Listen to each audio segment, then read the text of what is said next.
അച്ഛൻ ഇവിടെ വന്നപ്പോൾ തന്നെ പറഞ്ഞായിരുന്നു പോളണ്ടിൽ പോയി അനുഭവം പറയണമെന്ന്. പോളണ്ട് പള്ളികളുടെ ഒരു നാടാണെന്നാണ് എനിക്ക് അനുഭവപ്പെട്ടിട്ടുള്ളത്. ഒരുപാട് പള്ളികളാണ്, വലിയ വലിയ പള്ളികൾ. അപ്പം അവിടെ ഏറ്റവും പ്രധാനപ്പെട്ട ഒരു പള്ളിയാണ് ഷെസ്തോവ, മാതാവിൻ്റെ പ്രത്യക്ഷീകരണം നടന്ന പള്ളിയാണ്. അതുപോലെ ഞാൻ അവിടെ പോയ പള്ളികളെല്ലാം ബ്ലാക്ക് ലേഡി ചർച്ചുകളാണ്. അധികവും മാതാവിൻ്റെ കറുത്ത മാതാവിൻ്റെ പള്ളികളാണ് അതൊക്കെ. അപ്പോൾ ഞാൻ പറഞ്ഞു അത് വല്ലാത്തൊരു വൈരുദ്ധ്യമായിപ്പോയി. വെള്ളക്കാരുടെ നാട്ടിൽ അവരെല്ലാം എല്ലാ വിധത്തിലും കൂടുതൽ, കാരണം ഈ ഷെസ്തോവ പള്ളിയിൽ പ്രത്യക്ഷപ്പെട്ടത് ആ രൂപമാണ്, ആ രൂപത്തിലായിരുന്നു മാതാവ് പ്രത്യക്ഷപ്പെട്ടതെന്ന് പറഞ്ഞാൽ അവിടുത്തെ മിക്കവാറും പള്ളികൾ ആ രീതിയിലാണ്. പിന്നെ എൻ്റെ ഒരു മുൻ അനുഭവം യൂറോപ്പിലൊന്നും പള്ളികളിലേക്ക് അധികം പേര് പോകുന്നില്ലാതായിരുന്നു. പക്ഷെ അവിടെ ചെന്നപ്പോൾ എനിക്കതല്ല അനുഭവപ്പെട്ടത്. കാരണം ഒരു 5 കുർബാനയുണ്ട് അവിടെ ഓരോ പള്ളികളിലും, വലിയ വലിയ പള്ളികൾ.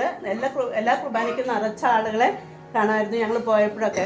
കാരണം 1-2 ഇംഗ്ലീഷ് കുർബാന നടക്കുന്ന പള്ളിയുണ്ട്, പിന്നെ ബാക്കി എല്ലായിടത്തും പോളിഷ് കുർബാനയാണ്. നമുക്കൊന്നും അറിയില്ലെങ്കിലും പള്ളിയിൽ പോകാമെന്നുള്ളൊരു ആവേശം കൊണ്ട് പോയിട്ടുണ്ട്. പിന്നെ സമാപനാശീർവാദമൊക്കെ വാങ്ങിയിട്ട് പോരാലോ. പക്ഷേ ഞാൻ കണ്ട ഒരു പ്രത്യേകത അത് പറയാനാണ് എനിക്ക് കൂടുതൽ താല്പര്യം തോന്നിയത്. എല്ലാവരും കുർബാനയ്ക്ക് മുൻപേ പള്ളിയിലെത്തുന്നു, കുർബാനയുടെ സമാപന ആശീർവാദം കഴിയുന്നത് വരെ പള്ളിയിലുണ്ടാവും എന്നുള്ള വളരെ പ്രധാനപ്പെട്ട എല്ലാവരും തന്നെ പള്ളിയിലേക്ക് വരുന്നു. അപ്പം ഞാനിങ്ങനെ പറഞ്ഞു ഇങ്ങനെയൊക്കെയാണല്ലോ മുൻ അനുഭവങ്ങൾ. യൂറോപ്പിലെ പള്ളികളൊക്കെ ഒഴിഞ്ഞു കിടക്കാണ്. എല്ലാ രാജ്യവും അങ്ങനെ ആയിരിക്കണമെന്നില്ല, പക്ഷെ പോളണ്ടിൽ എല്ലാവരും തന്നെ വിശ്വാസ ജീവിതം നയിക്കുന്നവരാണ്. അപ്പം മോളൊക്കെ പറഞ്ഞത് ഈ കൊറോണയ്ക്ക് ശേഷമാണ് ഇത്രയും ആളുകൾ പള്ളിയിലേക്ക് വരാൻ തുടങ്ങിയത്, പള്ളിയിലേക്ക് അടുത്ത് തുടങ്ങിയതെന്ന്. അപ്പോൾ ഇങ്ങനെ ഓരോ തിരിച്ചടികൾ നമ്മുടെ ജീവിതത്തിൽ ഉണ്ടാകുമ്പോഴാണ് നമ്മൾ കൂടുതൽ ദൈവത്തോട് അടുത്ത് നിൽക്കുക എന്നുള്ള ഒരു തിരിച്ചറിവും കൂടി അതിലൂടെ ഉണ്ടായി.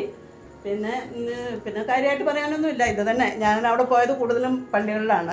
പള്ളികളെന്ന് പറഞ്ഞാൽ അത് പഴയ പണികളൊക്കെ ആയതുകൊണ്ട് ഒരു പുതിയ ചർച്ചും കാണാനില്ല. നമുക്ക് 1900 അല്ലെങ്കിൽ 1600-കളിലൊക്കെ പണിത ചർച്ചുകളാണ് അവിടെ ഉള്ളതെല്ലാം. വളരെ മനോഹരമായി സംരക്ഷിക്കപ്പെടുന്നുമുണ്ട്. അതാണ് എൻ്റെ ഒരു അനുഭവം. പിന്നെ വേറെ കാര്യമായിട്ട് എവിടെയും പോയില്ല, കാരണം നല്ല തണുപ്പുള്ള സമയത്തായിരുന്നു പോയത്, മഞ്ഞാതായതുകൊണ്ട്. അപ്പം ഈ പള്ളിയും അവിടെ ഈ ക്രിസ്തുമസിനോടനുബന്ധിച്ച് ഓരോ ടൗണുകളിൽ കൂടി പോകുമ്പോഴാണ് ഇത്തരം പള്ളികളിലൊക്കെ പോയി വരാൻ കഴിഞ്ഞത്. അത് വലിയൊരു സന്തോഷവും നല്ലൊരു അനുഭവമായിരുന്നു.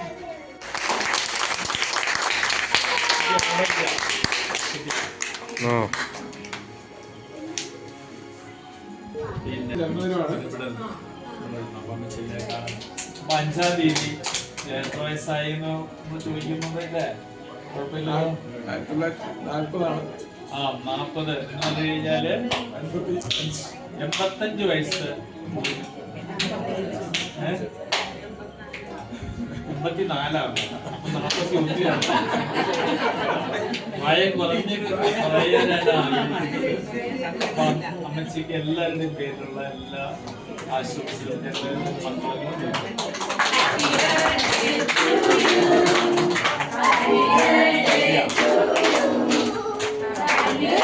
നേരുന്നു.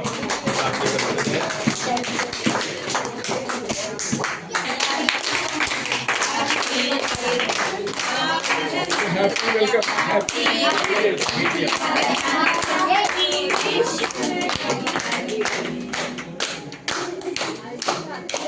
നിങ്ങൾക്ക് 2 വാക്ക് പറയണമെങ്കിൽ പറയാം. ഇങ്ങോട്ട് വരാൻ സാധിച്ച സന്തോഷം.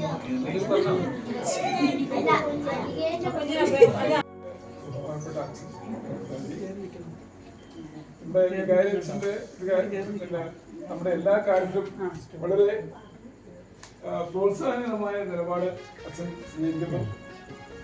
അച്ഛൻ എല്ലാ കാര്യങ്ങളും നമ്മുടെ സമൂഹം അറിയാനും എല്ലാവരും യൂണിറ്റിലെയും മാത്രമല്ല പള്ളിയിലെ എല്ലാ ആൾക്കാരും അറിയാനും അച്ഛനത് ഒരു വീഡിയോ എടുത്ത് എല്ലാവരും കാണണം, എല്ലാവരും അത് അച്ഛന് വളരെ സന്തോഷം നൽകുന്ന ഒരു കാര്യമാണ്. എത്രമാത്രം പേര് കാണുന്നുണ്ട്, അത് എത്രമാത്രം വീക്ഷിക്കുന്നത്, അതിനകത്ത് കമന്റുകൾ രേഖപ്പെടുത്തണം എന്നാണ് അച്ഛൻ പറഞ്ഞത്. നമുക്കതിനകത്ത് അങ്ങനെയുള്ള കാര്യങ്ങൾ അച്ഛൻ ചെയ്യുമ്പോൾ നമുക്ക് തോന്നുന്ന നല്ല നല്ല കാര്യങ്ങൾ അതിനകത്ത് നമുക്ക് കമന്റുകളായിട്ട് ഇടാം. ഈ അവസരത്തിൽ ഒരു പ്രത്യേകം കാര്യം പറയാണ്, അച്ഛൻ്റെ ഔദ്യോഗിക ജോലിയാണ്. ആ ഒരു വേളയിൽ അച്ഛനൊരു പൂ നൽകി അച്ഛനെ ആദരിക്കുന്നതിനായിട്ട് നമ്മുടെ കമ്മിറ്റി അംഗമായ വിനോദിനെ ക്ഷണിച്ചു.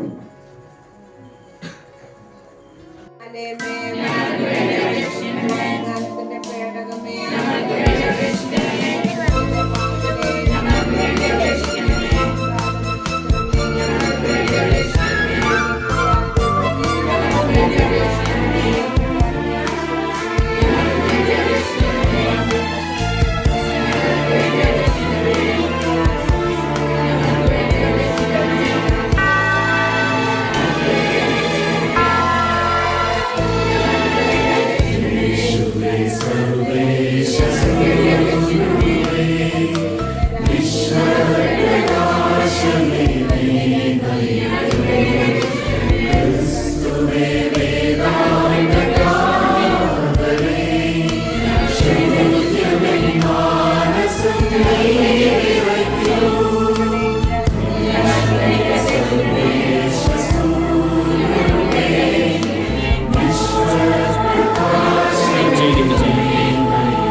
യൂണിറ്റിലേക്ക് വന്ന പുതിയ അതിഥികൾ എല്ലാവർക്കും ഞാനെൻ്റെ നന്ദി അറിയിക്കുകയാണ്.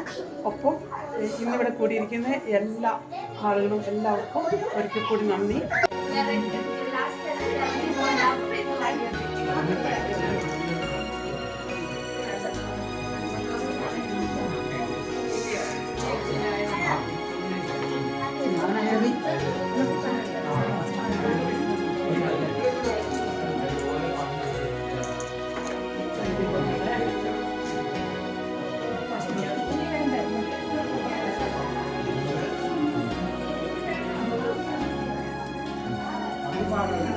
Gracias.